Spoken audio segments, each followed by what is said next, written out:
So ini dia punya ringkasan kertas kausa tu. Ini pun saya berdasarkan pengalaman lah. Saya bimbang juga kot kalau ada rakan bijaksana lain yang pergi ke mahkamah lain, dia jadi lain juga. Kadang-kadang praktis itu dia agak berbeza. So, apabila kita nak filekan surat permohonan surat kuasa mentadbir, yang pertamanya kita kena ada notis pelantikan peguam cara. Notis pelantikan peguam cara ni kita kena lampirkan surat pelantikan peguam cara. Dia tidak exhibit, kita hanya memadai untuk kita buat lampiran. Kita buat notis pelantikan peguam cara, kemudian kita bagi lampiran bahawasanya kita dilantik oleh pemohon sebagai peguam untuk menguruskan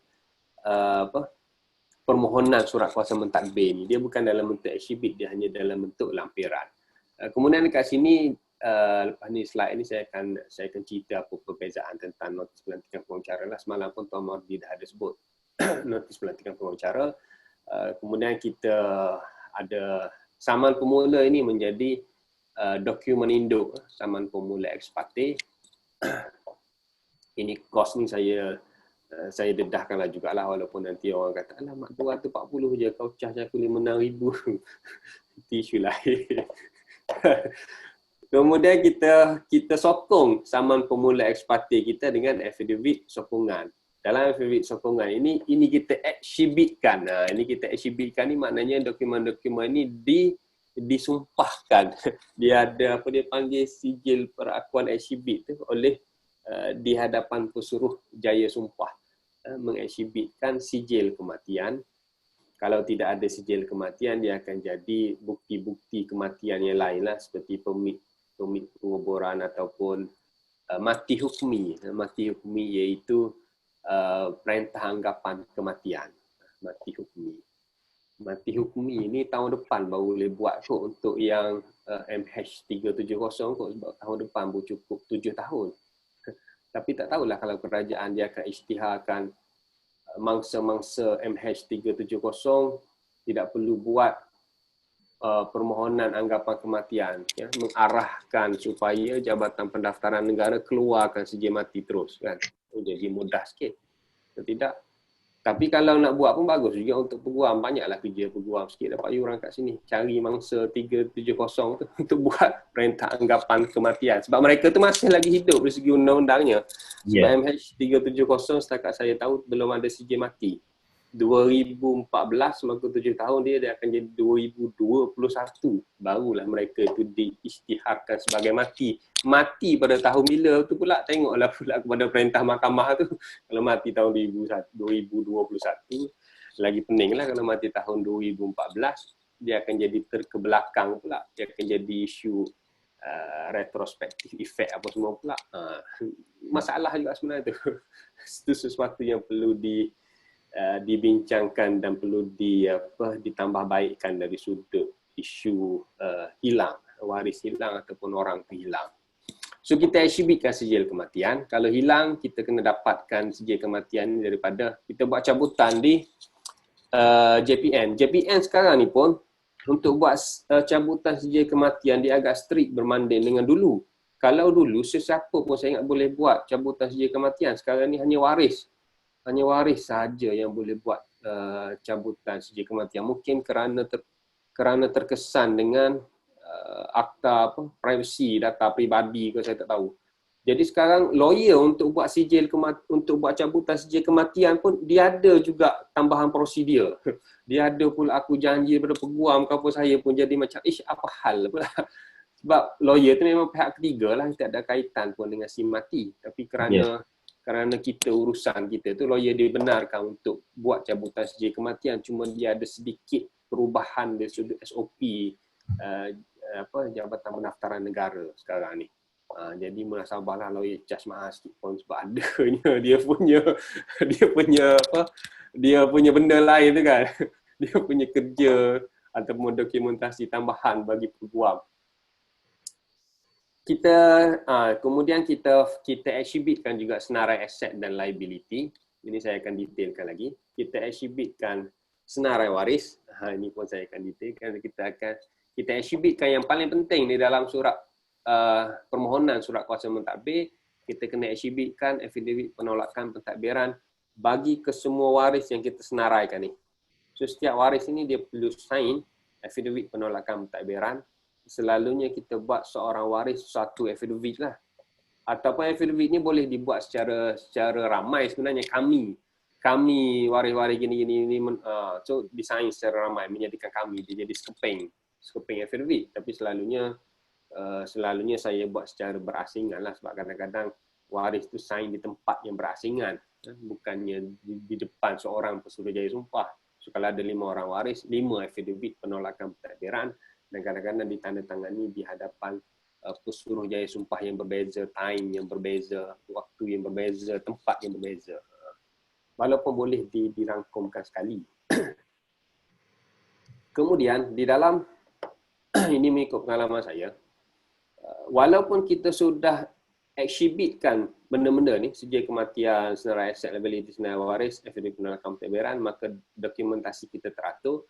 Kita kena filekan senarai aset. Sebab tu saya warna hijau kan kat sini. Kalau saya warna kuning, print tak nampak. Saya buat warna hijau, dia print tu akan jadi nampaklah sikit bagi orang yang dah print slide ni lah. Bukannya apa, pilih hijau kuning ni pun. Hijau ni sebab bila print tu dia akan nampak. Kuning tak nampak. Bagi senarai aset dan liability dan affidavit penolakan ni, kita kena filekan secara berasingan. Walaupun kita sudah pun exhibitkan dia di dalam affidavit sokongan pemohon, tapi kita kena filekan secara berasingan. Kadang-kadang peguam terlupa, ataupun peguam dia bagi dekat kerani je pemfailan ni. Jadi kadang-kadang kerani tu pun terlupa. Bila kita filekan sama pemulih ekspatir ni, kita dah dapat date dah untuk bicara. Walaupun kita tak filekan lagi ni senarai aset liability, affidavit penolakan sumpah pentadbiran, noti peguam. Kalau kita tak file benda-benda ni, dah dapat dah tarikh. Sebab mahkamah dia bagi tarikh lah, sebab kau dah filekan sama pemulih ekspatir, lepas tu benda tak lengkap, dia tolak je lah, permohonan ditolak.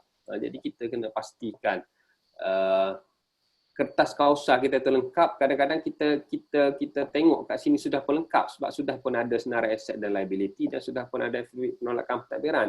Tapi dari sudut pemfailan, kita kena filekan senarai aset dan liability dan affidavit penolakan pentadbiran secara berasingan sekali lagi. Kita kena filekan sebab dia dikira kertas kausa yang berasingan. Ini berdasarkan pengalaman saya lah. So, kita filekan sekali lagi kat sini senarai aset dan liability. Benda yang sama saja dengan affidavit penolakan, kita filekan sekali lagi. Dan kita filekan juga sumpah pentadbiran oleh pemohon tadi. Pemohon tadi bersumpah untuk mentadbir mengikut undang-undang. Kita selalunya tulis dekat situ, mentadbir atau pusaka simati mengikut undang-undang. So, mengikut undang-undang tu lah yang jadi apa undang-undangnya. Jadi pentadbir kena faham lah apa undang-undangnya, termasuk faham faraid tu. So, kadang-kadang apa yang berlaku, sekiranya peguam itu terlupa memfilekan senarai aset dan liability dan terlupa untuk memfilekan affidavit penolakan secara berasingan. Tapi dia dah ada dalam exhibit kat sini. Jadi apa yang perlu kita cakap dekat timbalan pendaftar atau PKP itu, kita cakap baik-baiklah, saya minta maaf puan, dokumen adalah teratur. Cuma ada kesilapan teknikal kerana senarai aset dan liability dan penolakan tidak difilekan secara berasingan. Saya mengaku janji akan memfilekan senarai aset dan liability dan penolakan selepas daripada ini, tapi saya pohon supaya permohonan ini dibenarkan dan saya pohon perintah seperti dipohon. Kita jangan bergaduh sangatlah dengan timbalan pendaftar. Yang kita cakap, saya pergi kat mahkamah sana, tak perlu pun saya filekan benda ni. Jawabnya tak dapat lagi perintah tu. Kita just mengaku janji sebab dalam kes saya tu memang saya terlupa untuk filekan benda ni secara berasingan. Tetapi saya just mengaku janji, saya dah dapat perintah seperti dipohon. Cuma geran surat kuasa mentadbir dengan probate itu tidak akan dikeluarkan selagi benda ni tidak difilekan. Itu saja.